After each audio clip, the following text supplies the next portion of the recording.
was a vegetarian for 8 years, so since I was 16. I couldn't see myself eating meat. It was a bad mistake. So starting with IBS, everything was bothering me. After my second baby was born, I had psoriasis, and my newborn was very, very sensitive to things that I was eating. I actually got off sugar. It was like an addiction that I had to get rid of. And then I started paleo, which turned out to low-carb paleo and keto pretty quickly. Chicken soup that I was making, I couldn't drink the fluid because it was full of vegetable. So with everything that was going on, I became a carnivore.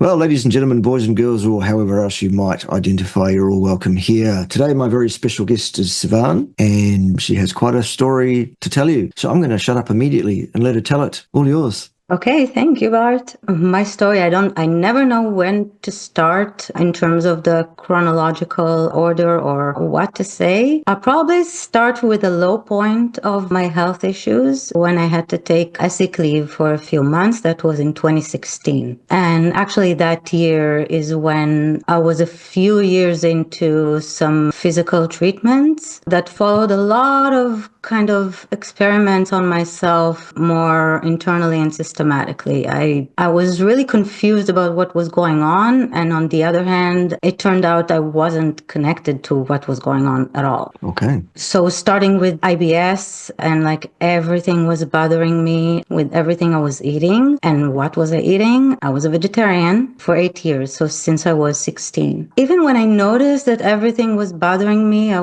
had issues going back to eating meat. I couldn't see myself eating meat. It was a bad mistake. I was 16. I know that now. I understand that. But yeah, but I was still fine. I thought everything was fine, but it was still bothering me, and cravings started more towards meat. I missed my grandma's food. I was smelling meat, and I was like, okay, I want to have a baby soon. I don't want to be in trouble before that. Now we just got married, and it was like right before we moved to Canada. So my Canadian life started a sad diet, practically. I was eating everything and everywhere. I was a little aware of stuff. I wasn't having sugar with my coffee, for example, like things like that, but no other things, all the snacking in the world. And yeah, we started having babies. And after my second baby was born, two things happened. I had psoriasis out of the blue on my knees, and they started to get worse. That was very, very short time after the birth. And my newborn was very, very sensitive to things that I was eating. She was nursing and through the milk. And luckily I was already aware of things back then. So at that point I was on a sad diet, but I was a little more natural medicine, things like that. I think motherhood made that, internet made that. I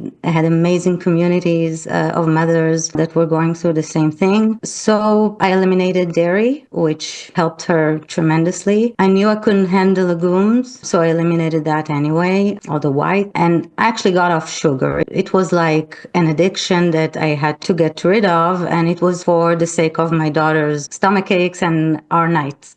Yeah. Practically. Yeah, I was feeling like the more breastfeeding her, I'm making her suffer. So it was like I had to do this now or nothing, which turned out great for me. Suddenly I wasn't bloated and gassy from everything I ate. I started losing weight. I was really happy. And I felt free of, walking around very close to a bakery and not wanting to go in there because it's not food anymore. So I had that freedom kind of feeling, but then came another baby and all the hormones, and this one stopped breastfeeding. So I got back on milk, and I knew I'm going to need to do that at some point at the end. So, but I did that very, very late in the game for me.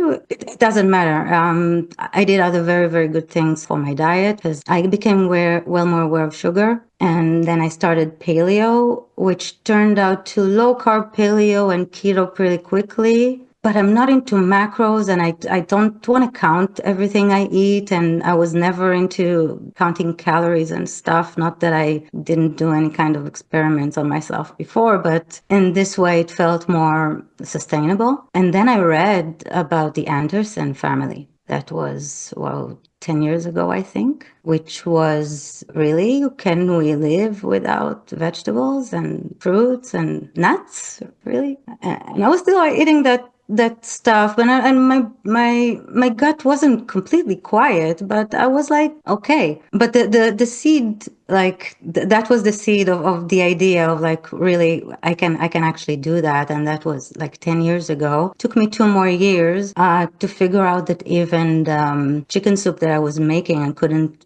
drink the fluid because it was full of vegetable stuff in it. And that was bothering my system. So with everything that was going on, I became a carnivore. And a year later, I did a sensitivity test. And again, I had to drop dairy, which was a little easier for me, except for the cheese. I was like going only high fat, trying to, don't drink the milk, but having the cheese, yes. But no, I had to go to the fridge for 3 months, look at the cheese, find something else, or just, that's it. 3 months, and also egg whites. Egg whites was the first thing that was up on my IgG test, which was really surprising at the time. And from the little research I made, maybe you can help me confirm that. It's mostly the insulin that's bothering me. The difference between the egg whites and the egg yolks is significant in terms of the insulin spike that it does. Mm-hmm. And egg yolks are great, but yeah, I had to say goodbye to eggs. I love eggs. That was probably what kept me sane while I was vegetarian, because I was eating 8 eggs and dairy. So maybe dairy not, but eggs was like probably a lifesaver. Okay.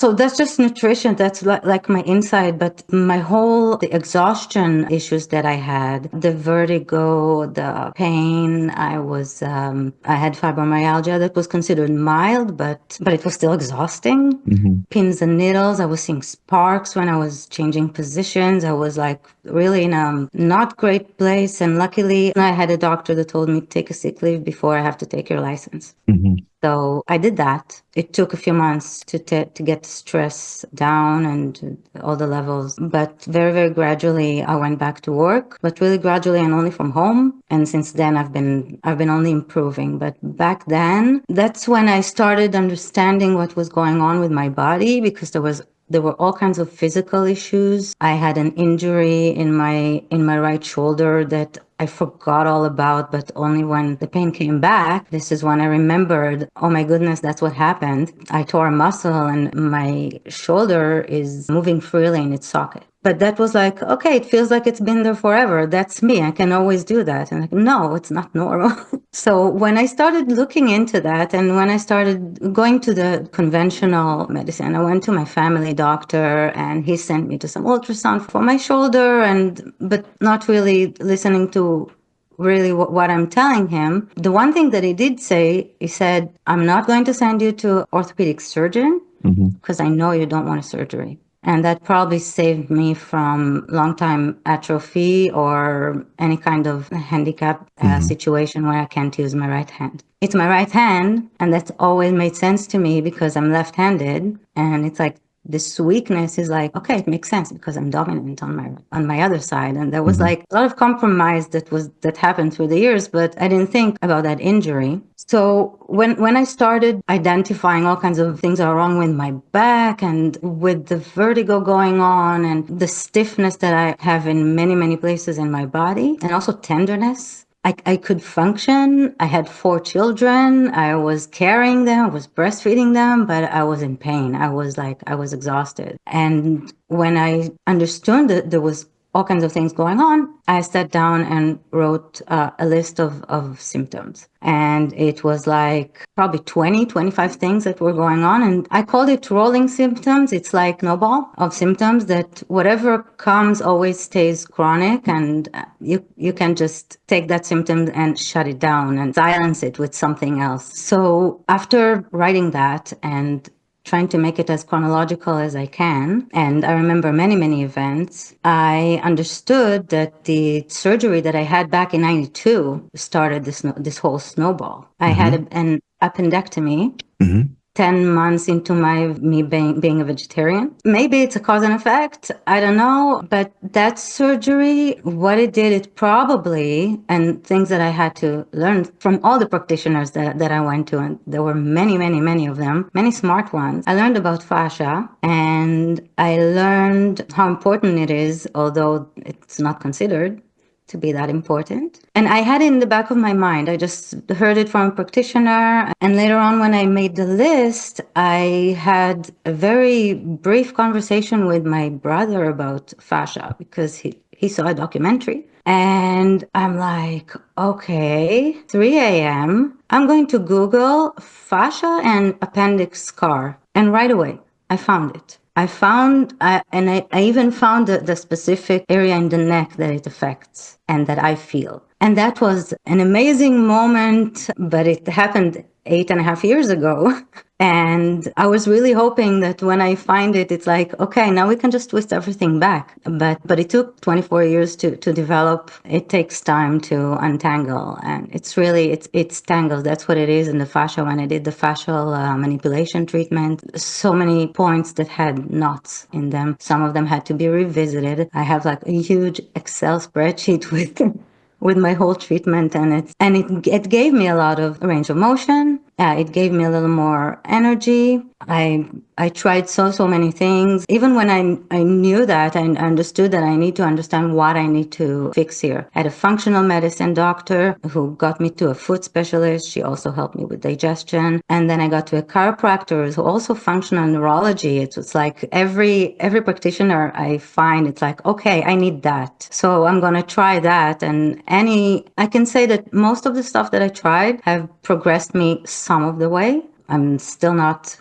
completely healed. But back to that chiropractor, he found that the curve in my neck was completely lost, 97% lost from an x-ray. So we did a treatment. One of the things that inspired me to talk to you, and actually it was the Denerol that I brought as a prop just to show.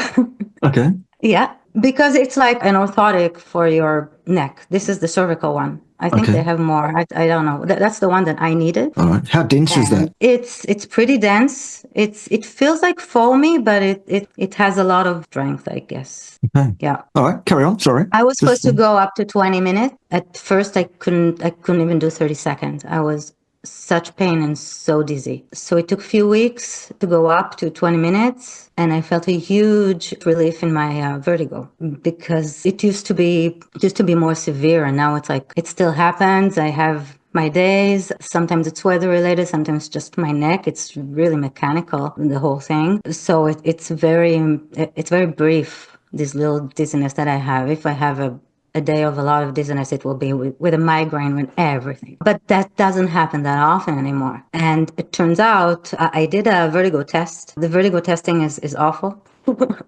They test your eyes, they test your ears, they put water in your ears, they put wind in your ears, and all kinds of different testing. I don't get invited to such parties myself. No, it's not fun. And I did it twice.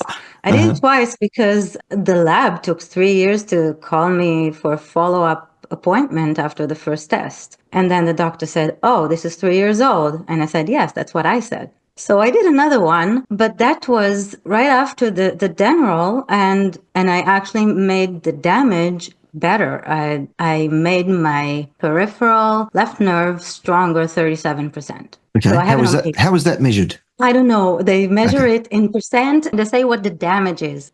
So it was 64 and it's down to 27. So I guess it functions. How do you feel? Do you think it functions better? Because I'm not sure what method they would have used to make any kind of... Yeah, okay. Well, you feel it's better, then that's a win. Good. Okay. Absolutely. So I learned so much about my body. My osteopath, he had a different way of looking at it, and he said that my spine was working on compensation point, left to right, like a kind of a spiral. And that's what I did feel. It's like my body was struggling to stay upright. My metabolism is like my ATP is not enough. Like nothing is really working all the way because it's struggling all the time. There's always a low-grade inflammation going on in all kinds of places. So I got rid probably of most of the inflammation. It used to be higher. The CRP, that's what I was testing. Okay, CRP test, right? Yeah, okay. Last year, I had a breakthrough. It was awful, but it was a breakthrough. Something moved in the left side of my hip in a way that probably didn't move for a long time. And for 3 or 4 days, I couldn't rotate it. I couldn't bend. It was awful. I felt like all the inflammation was going out because something really released in there. My CRP did go down after that, but that was a year ago, so I didn't check since then. And a rash that I had in my lower back has cleared.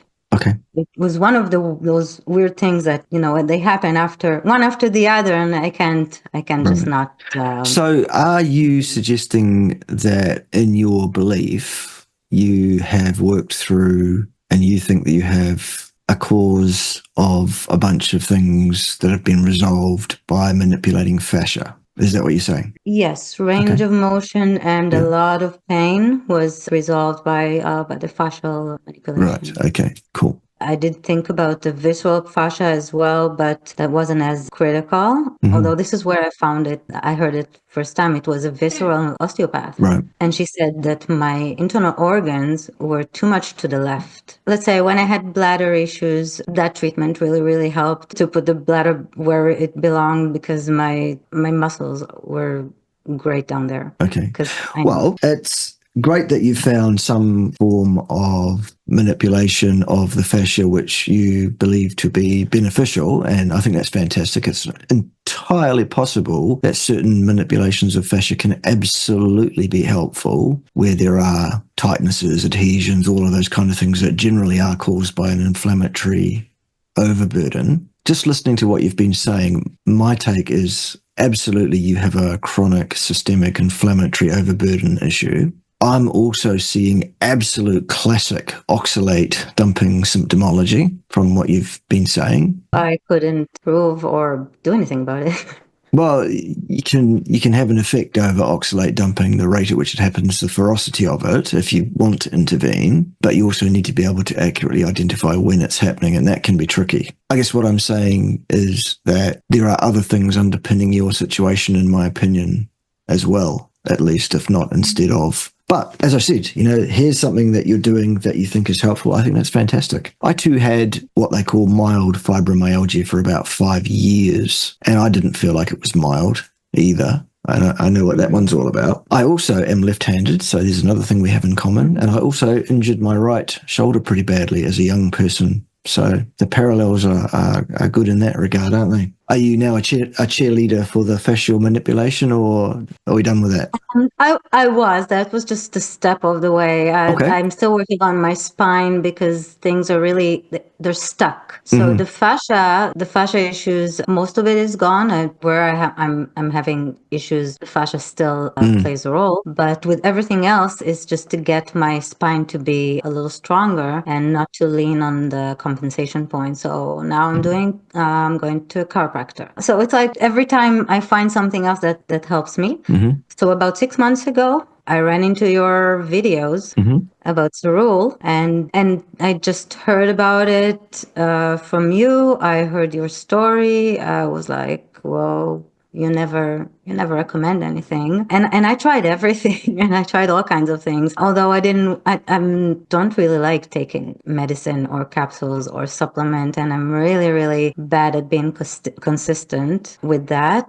So I'm trying, but I did find that the Stem Enhance helps my energy levels slightly, but nothing else did before.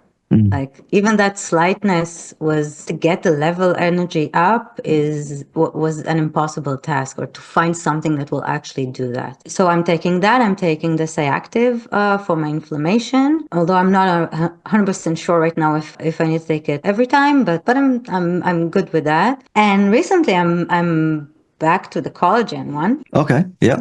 Drink. Yeah. I brought it too. Here you go. Yep. That's the stuff. Only recently, because I felt so good and I tried the collagen for 1 month back in April or May, I Okay. think. Yeah. And I felt great.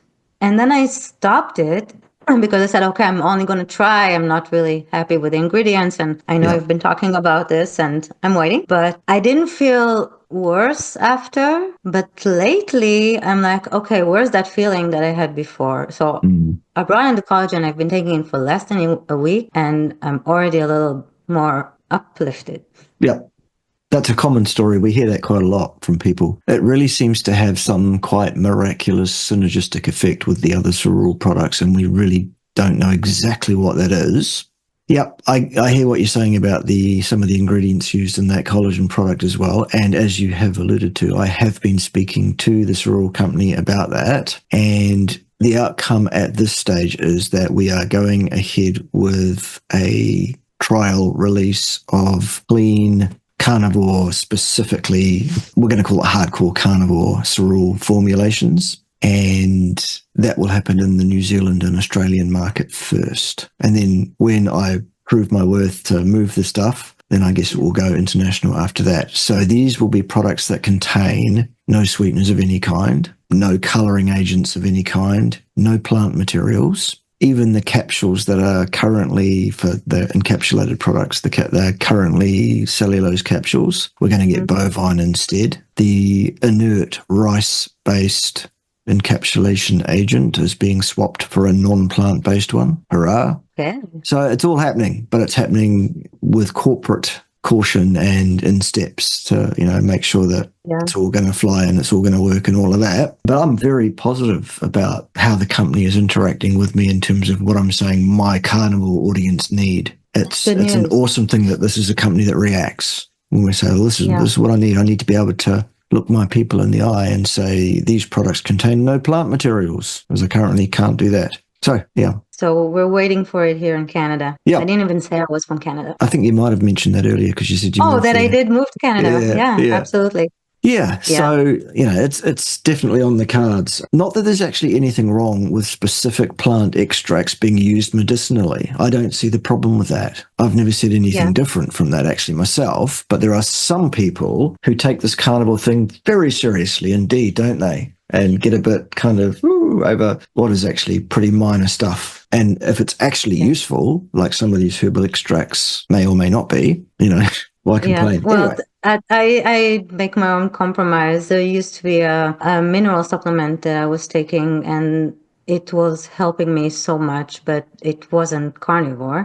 It's based on pea extract. Not pea protein. Yeah. So just because it was a lifesaver for me, it helped me get rid of my system going into panic mode, my digestive system. Awesome. So that was something I had to wean from.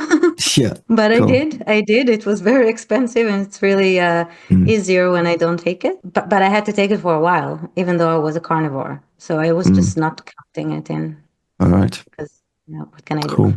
So where do people get Cerule products from if they're interested? You can go to Sivan, my name, sivan.cerule.com. Too easy. Very easy. Too easy indeed. All right. So that covers off that. Cerule is a fantastic company, as we've just been talking about. They have a fantastic product already. The product range is getting even better, as we've just spoken about. The corporate support that we get from Cerule is outstanding, unbelievable. The trips that they put on when you qualify at various levels and stuff are top notch. They are all around great people with a desire to change the world. So if you want to change your world, that's where you can go. Sivan.cerule.com. And there you can have several options. You can buy product or you can join Sivan in her team of business builders. That's how it works. All right, cool. Anything else we need to cover off today? Just thank you. Your knowledge, I learned so much from your video in general, like Randall cycle, really. Why would I know about this? Exactly. So yeah. Like that.